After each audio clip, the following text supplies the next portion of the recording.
allez, c'est parti. Voilà, Vitinha à l'échauffement, un des rares joueurs dispo. Il est chaud, voilà. Lui, au moins, il sera là. On va pouvoir compter sur lui. C'est rassurant, hein, Thomas? Ah ben là, je suis totalement rassuré. On va faire un petit point sur les groupes, justement. Je vais en profiter. Je vais afficher, donc, tout d'abord, une petite page internet. On va aller sur Flash Score. Je crois ils avaient mis à jour la liste des joueurs blessés. Elle est longue, hein. Je crois que j'ai jamais vu une liste aussi longue, que ce soit d'un côté ou de Et des l'autre. deux côtés, hein. Ah ouais, c'est clair. C'est une équipe type, en fait. Alors, je résume. Pape Gay, Harit, Mbemba, Ndiaye, Unai, Sarr sont en sélection. Rongier est blessé. Nadir est blessé. On a Murillo qui est blessé. Il n'est pas affiché là dans Mais la il est liste, forfait. mais Il il est est forfait. forfait. On a Veretout, Kondogbia qui sont très incertains. Mais bon, Ah, ça va a aller. priori, ils se sont entraînés. Ouais, ouais, On a Gigot suspendu. oui. Mais qui y reste en fait? Qui reste? Non, mais Et alors, côté monégasque aussi, on va en parler, puisqu'il y a Ben Seguir quand même qui est noté absent, là, je vois. Il est Caio blessé, ouais. Henrique. Mohamed Camara en sélection nationale. Diatta. Mbolo blessé. Important aussi. Hmm.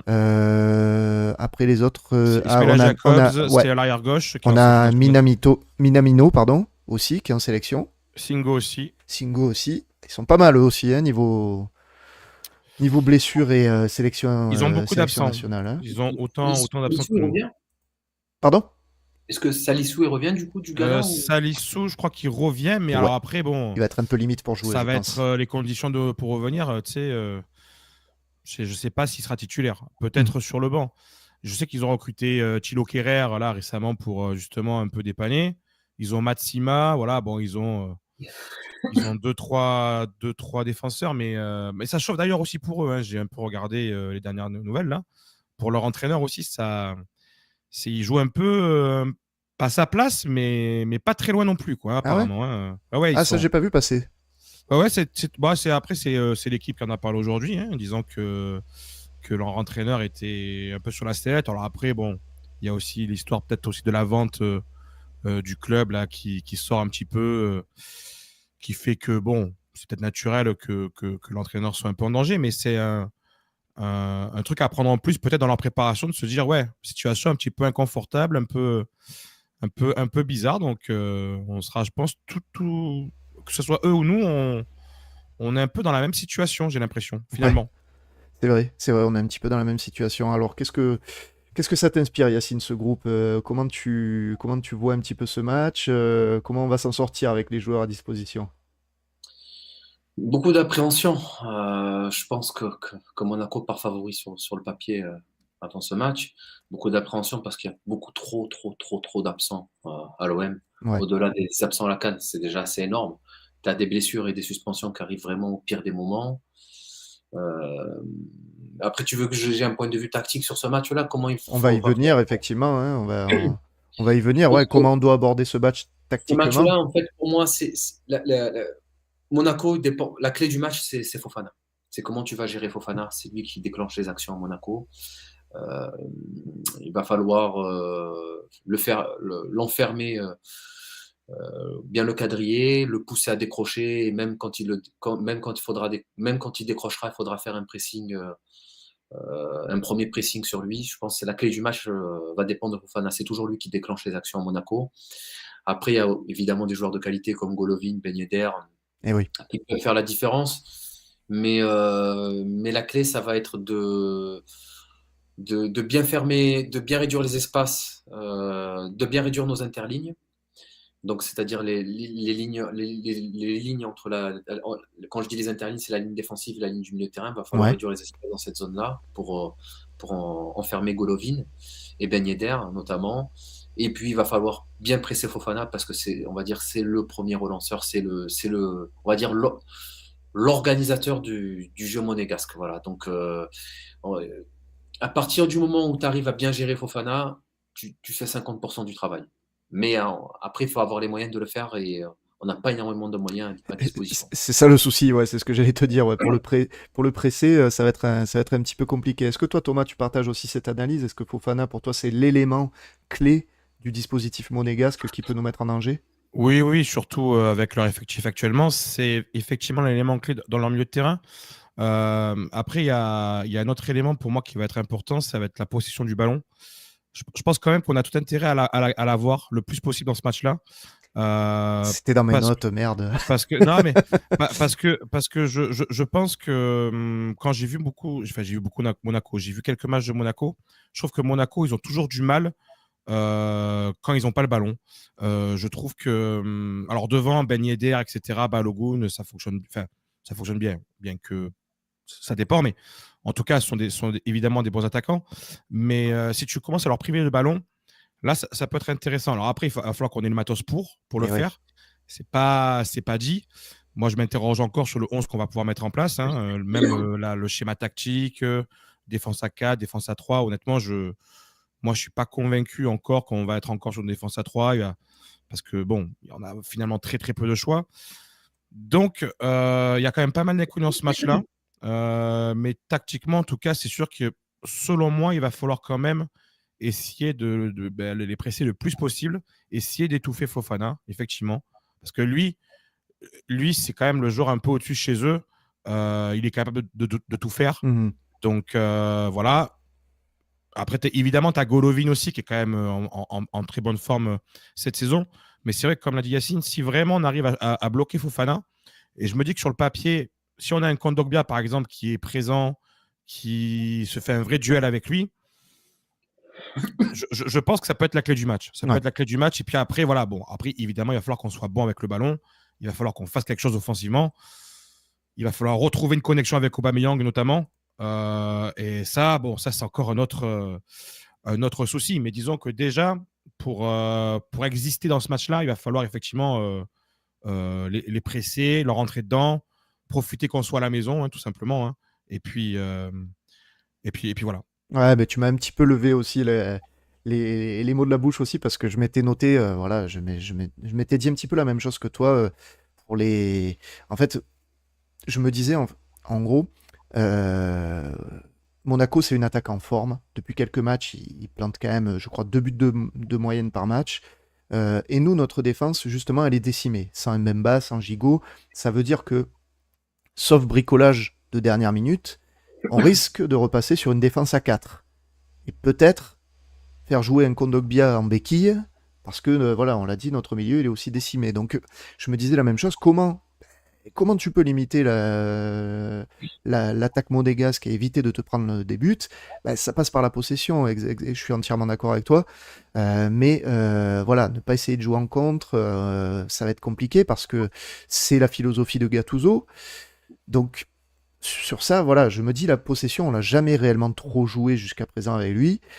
Euh, Ça fait que je suis quand même inquiet pour ce match. Tactiquement, je vois pas trop comment on va arriver à remporter cette partie. Et je me dis, ça va se jouer vraiment sur les prestations individuelles.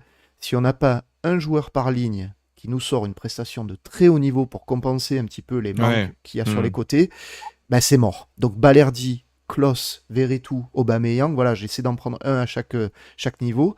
S'il y a bien un match dans lequel il va falloir vraiment tout donner, c'est celui-ci. Parce que après on va en reparler, mais il y a énormément d'enjeux. Et ça va passer, voilà, pour moi, par du dépassement de fonction et des prestations individuelles vraiment bien meilleures que ce qu'on a pu voir jusqu'à présent. Est-ce que tu voulais rajouter quelque chose, Yacine, ou est-ce qu'on passe au sujet suivant?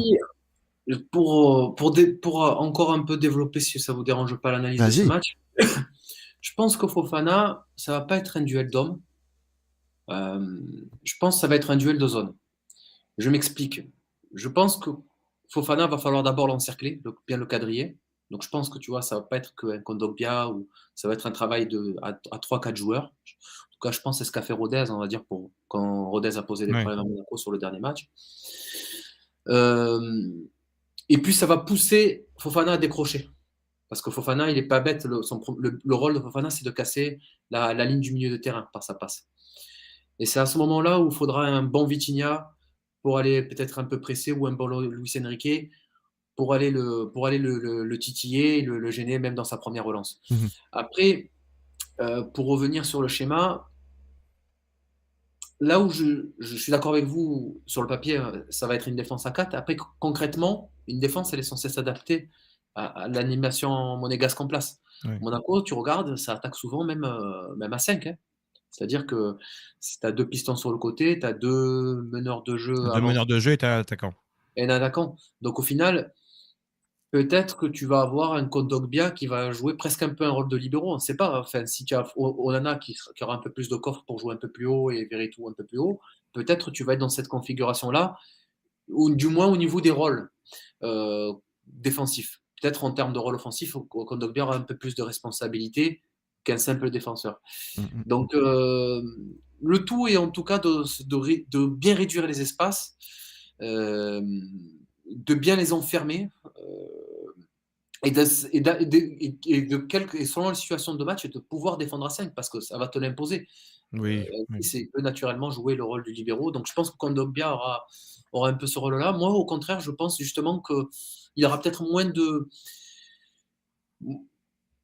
En fait, pas moins de responsabilité sur Fofana, mais ce sera pas le premier adversaire de Fofana, premier adversaire direct, tu vois. Je vois plus un joueur ayant un coffre comme Onana et Veretout aussi. Ouais, Je voyais aller le chercher. Ouais. Ouais, voilà, un travail complémentaire. Après, autre chose, parce qu'on a parlé des qualités monégasques, ils ont des failles. Après, on va voir si Salissou revient ou pas, parce que ça va peut-être influer sur le Ça peut niveau de la changer deux, défense. trois trucs quand même. Hein, ouais. Mais il y a quand même, défensivement, ils sont perfectibles. Vous l'avez souligné, vous l'avez bien fait de souligner. Au niveau de la première relance, ils font beaucoup d'erreurs sur la première relance. Ils sont pas bons, pas forcément très bons dans les duels. Et au niveau des coups de pied arrêtés. Alors, c'est une donnée quand même qui peut avoir son importance, même si on n'a pas Mbemba. Et on n'a pas Gigot. Et on n'a pas Gigot, voilà. Mais, mais au niveau des coups de pied arrêtés, Monaco, c'est quand même assez perfectible. Donc, au niveau des coups de pied arrêtés défensifs, je parle. Donc, c'est quand même quelque chose qu'il faudra un peu plus exploiter. Surtout que c'est Après, plutôt une arme hein, pour nous, les coups de pied offensifs. c'est aussi une arme. S'ils sont bien tirés, toujours s'ils pareil. sont bien tirés, c'est toujours la question. Après, c'était pour apporter un peu un complément, mais dans l'ensemble, on a quand même dit l'essentiel, c'est que c'est Fofana qui va donner le tempo du match côté monégasque, et ce sera lui qu'il faudra surveiller et bien quadriller, bien s'occuper selon les zones. Je pense que ça va être un travail de zone. Peut-être ça sera Vitinha s'il bascule en premier relanceur, puis s'il vient se caler un peu plus haut, il faudra peut-être l'encercler, voilà. Mais faudra bien le cibler. Mais d'ailleurs, Gattuso a dit aussi un truc intéressant aujourd'hui en conférence de presse. Il a dit quand même que effectivement, il craignait Monaco avec le ballon, mais par contre, il trouvait que Monaco était prenable sans le ballon aussi. C'est-à-dire sur les phases de transition, on pouvait vraiment leur faire mal. C'est vrai. Donc, c'est vrai que on peut avoir deux lectures de ce match finalement. On peut se dire soit on essaie de garder le ballon parce qu'on a peur peut-être aussi de Monaco quand ils ont le ballon, ou soit on se dit bon, ben, on se sent finalement solide défensivement avec un bloc bas. Et puis, on va les prendre en contre et on va leur faire mal sur les transitions. Franchement, je pense que Gattuso a les deux possibilités et il va falloir voir un petit peu ce qu'il va mettre en place. Après, quand tu dis bloc bas, Thomas, moi, je serais plutôt pour un bloc médian parce que si tu joues trop bas avec leurs pistons qui sont trop hauts, oui, tout à fait. Faut pas le. Parce qu'après, techniquement, ils sont quand même bons en face. Hein, donc, rapidement, tu peux quand même te retrouver à défendre. Faut pas partir de trop bas non plus pour leur faire mal au niveau des transitions parce que. Oui, c'est sûr que oui. Et surtout que nous, c'est vrai que là, il y a quelque chose d'intéressant, c'est que nous, on a quand même des joueurs très rapides. Au niveau des transitions, on a Aubameyang et Luis Enrique qui vont sûrement être, je pense, sauf retournement de situation titulaire. Donc, oui, ce sera ça. Après, leur priver de ballon. Ça dépend dans quelle zone tu fais circuler le ballon aussi, encore une fois. Et c'est une équipe, je trouve, qui va mettre beaucoup de densité. En fait, là aussi, ils ont un joueur. On va encore revenir à Fofana qui a 3 poumons. C'est lui qui arrive à faire le tampon et à défendre sur la largeur et à défendre dans l'axe. Je trouve moi, il m'impressionne par rapport à ça, Fofana. Donc, encore une fois, conserver le ballon, peut-être passer un peu plus par les côtés, mais passer par les côtés avec un jeu un peu plus combiné. Donc, ça va demander du travail à l'entraînement. On va voir ce que va nous proposer Gattuso. Je prends un petit peu vos commentaires aussi dans le chat hein, et je vous ai mis un sondage sur comment vous le sentez un petit peu ce match. On a Cédric qui nous dit, la dernière fois qu'on a joué comme ça contre eux en mode peur, on a pris 6-1 sous Garcia. Tu t'en rappelles forcément avec ta super mémoire, Yacine. Oui, bon, après, c'était pas complètement la même configuration, c'était pas le même Monaco. Ouais. Non, c'est sûr. Après, Les coachings font peur on aussi, parle on de nous dit. défense à 3 ou c'est pas du tout dans le même principe. Ouais. Et voilà, et je pense qu'on a joué peut-être un des meilleurs Monaco de leur histoire à ce moment-là. C'était pas le meilleur Monaco, mais un des meilleurs. Ouais, clairement. Même s'il y avait plus. Alors Mbappé était sur le banc parce que c'était on va dire son dernier match officiel, mais c'était quand même un Monaco injouable avec Thomas Lemar, Falcao, C'est clair. Glick, personne. Et d'ailleurs, un buteur de ce match, Monégas, qui était supporter de l'OM, Diakabi. Pour l'anecdote, la mémoire infaillible. Il est bon. La mémoire infaillible. On va parler, en parlant de mémoire, on va parler des têtes, justement. Comment, mentalement, les joueurs de l'Olympique de Marseille, vous les voyez? Est-ce que cette équipe est prête mentalement pour aller au combat sur ce match, Thomas? Écoute, moi, franchement, c'est une bonne question. Il y a une déclat de Gattuso tout à l'heure, hein, je trouvais qu'il était un peu dans ce sens en disant non, mais il faut pas être défaitiste et machin et tout. Tu vois qu'il y a du doute quand même. Il y a du doute parce que la défaite contre Rennes, la défaite, l'élimination, a quand même fait du mal. Clairement, je pense dans les têtes. Cette défaite au penalty, voilà, bon, on a eu le sentiment de pouvoir se qualifier, on menait, on se fait remonter. Bon, je pense qu'elle a fait du mal, celle-là, même si les discours au final, après le match, ont été plus positifs que négatifs. Mais moi, je pense quand même qu'elle a fait du mal, cette défaite. Et j'en reviens en fait à un point que je soulève moi depuis le début de la saison, c'est-à-dire que là, ce match contre Monaco, c'est un match hyper important pour nos objectifs et pour la suite de la saison, notamment par rapport, on va dire le podium. Peut-être pas pour la 4e place, parce que bon, il y a encore des choses peut-être qui vont se jouer, notamment Brest, etc. Je suis pas sûr que ça va continuer sur ce rythme de fou. Mais en tout cas, pour le podium, je pense que le match contre Monaco est très important. Et dans ce type de match, évidemment, il nous faut du caractère. Il faut que mentalement on soit très fort. Donc, il nous faut des leaders. Et ça, pour moi, c'est un problème que je soulève depuis le début. C'est-à-dire que cette équipe manque de leaders. Et surtout, peut-être que ceux qui sont les leaders sur le papier, Valentin Rongier, Samuel Gigot, ils ne sont pas là. Donc, Mbemba, qui est un leader un peu peut-être différent, lui non plus n'est pas là. Donc, en fait, tu vas te reposer sur quoi là? Ça va être quoi? Veretout Kondogbia, s'il joue. Aubameyang, alors, le leadership d'Aubameyang, moi, je me pose des questions. On voit là un Aubameyang un peu énervé. On voit un Aubameyang un peu orphelin d'Amin Harit et d'Iliman Ndiaye. Donc on voit un Aubameyang un peu esselé, qui s'énerve tout seul, et qui retombe dans le Aubameyang qu'on n'aime pas voir, tu vois. Donc moi, mentalement, cette équipe aujourd'hui, pour le match en tout cas de Monaco, elle me pose 2-3 questions et je ne sais pas si elle est prête à aller au combat. Tu vois, par exemple, je fais un parallèle avec le OM Lyon de l'année dernière avec Tudor. Ouais. Qu'on est allé arracher. Ce match-là, c'était vraiment le match. Il fallait pas le perdre, il fallait le gagner. Tudor, limite, jouait sa place sur ce match-là. Et on avait vu quand même du caractère, même si c'était pas très beau, même si c'était pas le plus grand match qu'on avait vu de la saison. On avait vu des mecs qui avaient envie quand même d'y aller. Là, je me pose vraiment la question. Alors, on a une question d'ailleurs de Coffee Musical qui nous dit: est-ce qu'Aubame peut se réveiller pour un grand match? Est-ce que vous pensez qu'il peut avoir une attitude différente? Parce que pour lui, le seul espoir, c'est ça, c'est l'étincelle que peut apporter Aubameyang sur ce match. Il faut l'espérer. Mais moi, Aubameyang, je trouve que là, que le problème depuis la reprise, c'est plus un problème, on va dire, alors mental aussi, mais technique. C'est-à-dire qu'il ne trouve pas de relais qui lui permettent de se mettre en avant. C'est-à-dire qu'il a besoin d'avoir un Amin Harit, il a besoin d'avoir Iliman Ndiaye à côté de lui.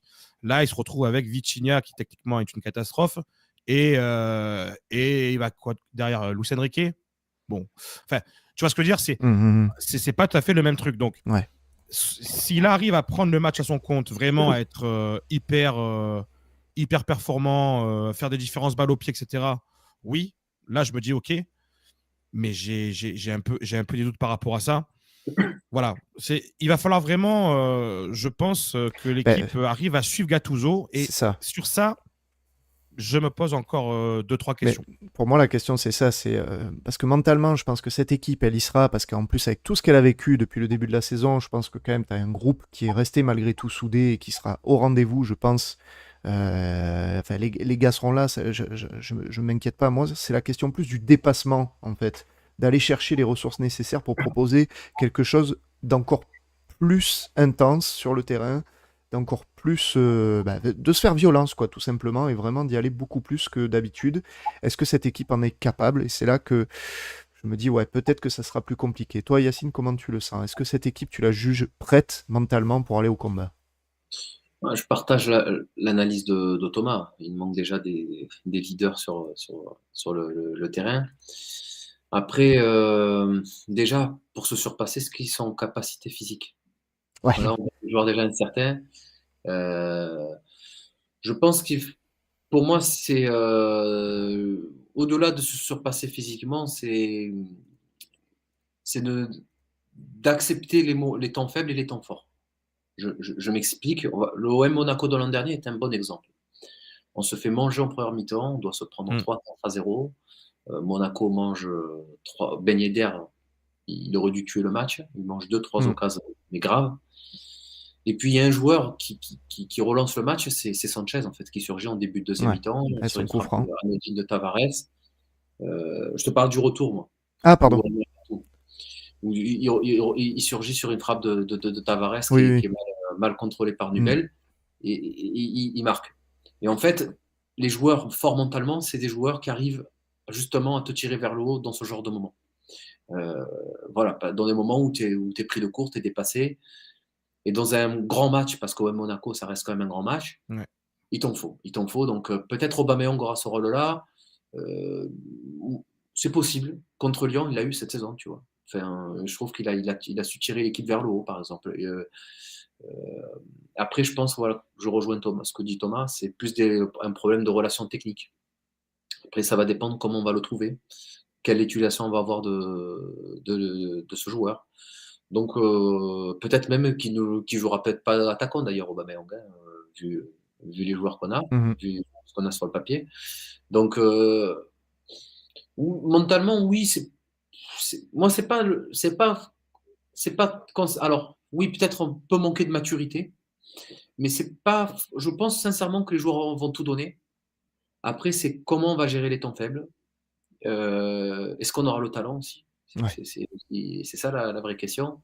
Au-delà au-delà même de l'envie, du caractère, c'est aussi avoir le talent de pouvoir gérer ça. Et et même pour moi, la vraie question, c'est est-ce que Kondogbia et Verretou auront 90 minutes dans les jambes pour pouvoir parce que la bataille, elle va se Ah situer à bah deux. oui, oui, oui. Donc, Et puis le lien Verretou Aubameyang va être très important. Cette connexion, elle est pour moi primordiale en fait, hein. Parce que les deux en plus arrivent à bien se trouver. On l'avait vu contre Thionville notamment. Il faut vraiment que là les deux puissent avoir ce lien. C'est pour ça que je me demande même si Verretou va peut-être pas avoir évolué peut-être un cran plus haut. Tu vois, oui. enfin, je pense que tactiquement, il est en train de préparer un truc, Gattuso, parce que de plus en plus, je me dis que le 3-5-2 là, sur ce match-là, à mon avis, il Ah, mais va, il va le mettre de côté. il sera pas Et possible. Tu utilises mon pronostic sur le dispositif? bon, on en parle après, on va se faire un petit Après. 11. On va se faire un petit 11, mais moi, je pense qu'il part sur une défense de 4. Ouais, je pense aussi. Ouais. Oui, ben, je crois qu'on va être tous d'accord là-dessus. On voulait évoquer aussi, avant de parler justement du 11, on va y venir juste après, une dernière petite question concernant cet avant-match. On va parler de l'ambiance un petit peu qu'il va y avoir autour de ce match, et puis même du contexte au classement. Est-ce que pour vous, cette victoire, c'est la victoire nécessaire pour continuer d'être dans le coup, ou c'est la fin de la saison, clairement, en championnat? Thomas. Alors, la fin de la saison, non, peut-être pas jusque-là, parce qu'il reste encore pas mal de matchs, qu'il y a, il y a, il y a, il y a, il y a des points à prendre, etc. Maintenant, c'est vrai que perdre contre Monaco ce match-là, ça serait quand même très, très embêtant parce que ça les mettrait à 8 points. Donc, 8 points, il faut aller les chercher quand même. Hein. Ouais. 8 points, il va falloir aller les chercher. Après, c'est vrai qu'on en parlait tout à l'heure. Brest, est-ce que ça va continuer sur ce rythme-là? J'ai un doute. Nice, c'est vrai qu'ils sont en train un petit peu d'être plus irréguliers, victoire, défaite, etc. Tu as Lille qui est plus ou moins aussi dans le, on va dire, avec nous au classement, et Lens qui est dans la bataille avec nous. Et puis tu as Reims aussi. Bon, donc c'est sûr qu'une défaite, fin de saison, à proprement parler, non. Par contre, peut-être fin du podium. Ça, oui. Maintenant, l'objectif, je pense, aujourd'hui du club, c'est la 4e place. Vu d'où on part, vu le contexte, vu les changements d'entraîneur, enfin voilà, vu toute la complication qu'il y a dans cette saison, si on arrive à faire une 4e place, je pense que tout le monde sera très content et on repartira sur une nouvelle saison. Bon, la défaite serait vraiment quand même très, très embêtante. Je pense que Gattuso, ça, on a parfaitement conscience. Ça reste un entraîneur aussi, je pense, pragmatique et qui a une vraie vision voilà, à l'italienne, etc. Donc, je pense qu'à un moment donné, rappelez-vous aussi du match OM Lille de cette saison, il n'a pas voulu tout faire pour aller chercher la victoire. Il n'a pas voulu perdre ce match non plus. On pourrait, si jamais on se retrouve à un match nul à la 70e, 75e, on pourrait se retrouver un peu dans le même style de match, de se dire, bon, allez, un point chacun, on se serre la main et puis on voit la suite. Donc, Ouais. il va avoir une vraie gestion, je pense, du match, du résultat, etc. Donc, parce que c'est vrai qu'une défaite serait quand même très, très, très embêtante. Et pour beaucoup de choses, d'un point de vue comptable, mais même mentalement, pour les joueurs, ça serait très, très dur à encaisser, je pense. Complètement. Est-ce que, Yacine, toi, tu partages cette analyse ou est-ce que tu le vois un petit peu différemment? Non, je partage ton analyse. Je pense que c'est un match à 6 points. Donc forcément, perdre maintenant, ce serait très très malvenu. Ça creuserait un écart conséquent. Et après, de là à dire que c'est terminé, non, parce que en Ligue 1, il suffit d'une série. La Ligue 1, c'est une question de dynamique. Mais c'est vrai que ça enlèverait beaucoup de chance à l'OM. On va pas se mentir. Moi, je vois aussi un match où les deux équipes vont avoir peur de perdre, en fait. Ah oui. Comme Thomas. Donc, il y a combien? 5 points actuellement d'écart. Ouais, 5 c'est points ça. d'écart, 5 points d'écart, c'est pas énorme. Un match nul, tu restes pas éloigné d'eux. Après, le problème d'une défaite en Monaco, c'est que derrière, tu vas aussi jouer à Lyon et ça va pas te mettre dans les meilleures dispositions Eh pour oui. ce match-là. Et Lyon commence à être. Enfin, on ne sait pas trop, mais Lyon se renforce. Mais même Lyon Euh, est dans une meilleure dynamique oui. à Ouais. la période où tu les as affrontés. Donc, ils ont quand même enchaîné quelques victoires depuis contre Et Toulouse. juste te coupe, il y a une stat qui a été dit en conférence de presse que j'ai trouvé intéressante, c'est que lorsque Gattuso a récupéré l'équipe, donc premier match, c'était contre Monaco, on avait 5 points d'écart avec Monaco. Donc c'est vrai qu'en fait, aujourd'hui, sur le match retour, pardon, on se retrouve comptablement dans la même situation. C'est-à-dire on a toujours 5 points de retard sur Monaco avant de démarrer le match. Donc ça, c'est assez intéressant à voir. Oui, oui, oui. Après, moi, tu sais, l'OM de Gattuso a. Le problème de cette équipe-là, les joueurs sont pas aussi mauvais qu'on le pense. C'est aussi un problème de confiance. Hein. C'est le contexte qui joue. Hein. Tu as bien vu que c'est une équipe qui a réussi à enchaîner quelques matchs. C'est pour ça que je pense que la Coupe d'Europe a fait beaucoup de bien. Parce qu'elle a permis de relancer certains joueurs. Le match Bien à sûr. Athènes, il te permet de te relancer Mbemba et Paul Lopez. Le match contre l'Ajax, il te permet de te relancer Aubameyang. Donc, tu as pu enchaîner après quelques résultats en Ligue 1 intéressants. Non, non, mais je pense que effectivement, tu vas jouer avec la peur de ne pas perdre. Ça va être très important. Tu vas te préparer aussi pour ça, même s'il va falloir se créer des occasions, parce qu'il va falloir aussi en mettre au fond. Mais Monaco aussi va jouer avec cette peur-là. Monaco est aussi vient avec un effectif diminué. Donc, c'est un match à 6 points. Et c'est un match aussi qui peut aussi te relancer si tu arrives à la grande surprise de les battre. Donc, c'est effectivement. Mais moi, je pense plus d'un point de vue mental que comptable. Parce que cette Ligue 1, elle est trop irrégulière pour tirer des conclusions. je tirerai davantage des enseignements. Par exemple, je suis désolé, mais si Nice, au bout d'un moment, je crois qu'ils étaient à 15 points d'avance sur l'OM. Ouais. Alors peut-être l'OM avait un match en retard, mais si Nice était une grosse équipe, elle aurait dû enterrer cet OM-là et ne pas le mettre dans la course. Monaco, pareil. Parce qu'on a quand même eu un OM malade cette année. Et le simple fait que cet OM-là parle encore de podium à ce moment-là, ça prouve que cette Ligue 1 n'est pas si extraordinaire que ça. Je Mhm. pense qu'il va falloir être moins mauvais que les autres. Et je pense que c'est pour ça que, malgré tout, je ne tirerai pas de conclusion, même si je ne mettrai pas même un billet de 10 euros sur le fait que l'OM finira sur le podium après une défaite contre Monaco. Ouais, ouais. Eh oui, Ouais. c'est sûr. Et puis après, il y a le contexte aussi, j'en touchais deux mots aussi, hein, du Vélodrome, hein, puisque on a compris que s'il devait y avoir défaite au Vélodrome, Gattuso en a parlé d'ailleurs en conférence de presse, il a demandé le soutien du public, il s'y est pas trompé, il sent quand même que l'ambiance peut tourner en sa défaveur.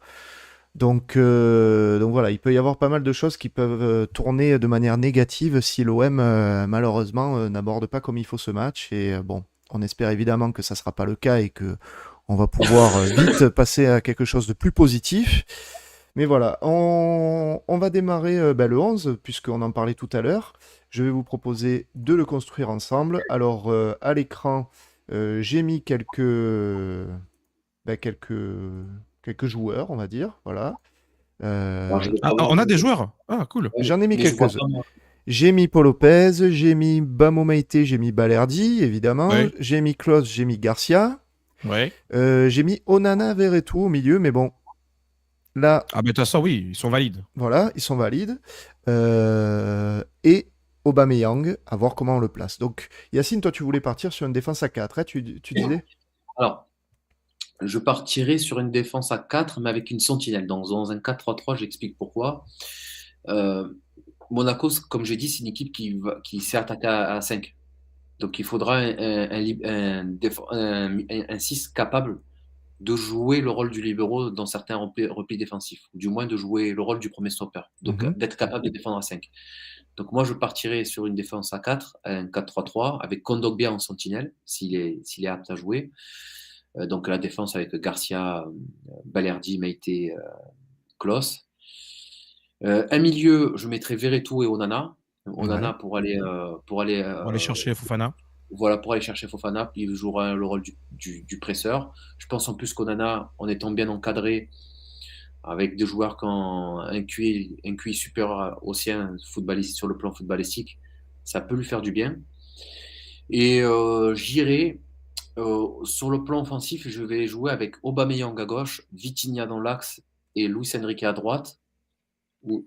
Et je vais m'expliquer pourquoi.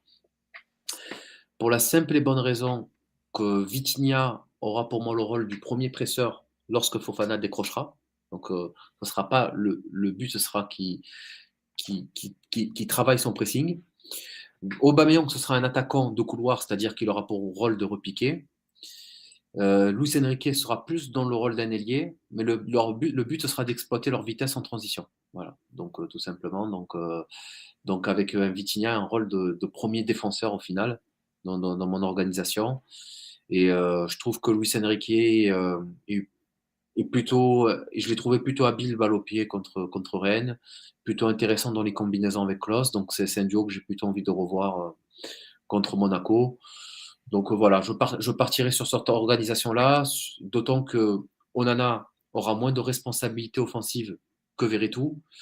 Et donc, Veretout aura plus de responsabilités offensives si je le mets milieu axe gauche. Mhm. Et ça permettra à Aubameyang d'avoir peut-être un peu moins de travail dans la création sur le plan sur l'aile gauche et de pouvoir un peu plus dézonner et passer dans l'axe. Voilà, donc je partirai sur cette organisation-là, même si je reconnais qu'il y a beaucoup d'incertitudes et que ça reste quand même du bricolage.